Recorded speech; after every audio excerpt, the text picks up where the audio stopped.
और ये स्टार्ट है। सो आज मैं ये किताब है एटीट्यूड इज़ एवरीथिंग, इसके बारे में मैं रिव्यू करने लगा हूँ। अभी ये मेरी पहली वीडियो है तो टेस्टिंग पर्पज़ के लिए मैं टेस्ट कर रहा हूँ कि एग्जैक्टली किस तरीके का मैं दिखूँगा वीडियो में या किस तरीके से मेरी वॉइस आएगी।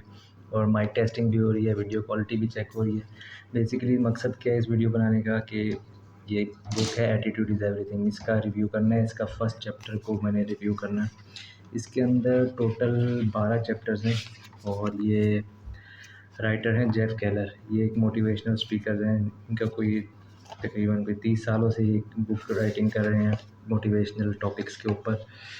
तो और इस बुक के बाद मुझे बहुत कुछ पढ़ने के बाद मुझे बहुत कुछ सीखने को मिला है। तो इसके अंदर टोटल 12 चैप्टर हैं प्लस 1 चैप्टर है जो कि एक इंट्रोडक्शन चैप्टर है।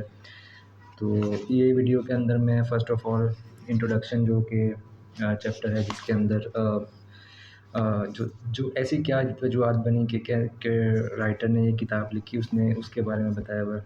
तो राइटर ने अपनी एक रात का ज़िक्र किया है। उसने कहा है कि जो टाइटल है चैप्टर का वो है the night that changed my life, मतलब वो रात जिसने उसकी पूरी ज़िंदगी चेंज कर दी। तो ये बेसिकली जो है फर्स्ट इंट्रोडक्शन चैप्टर है जो कि राइटर का है। इसके अलावा 12 और चैप्टर्स होंगे, हम वन बाय वन सबके रिव्यूज़ करेंगे। ये पहला चैप्टर है। सो इसको इसको इसको भी हम रिव्यू करते हैं। स्टॉप करें।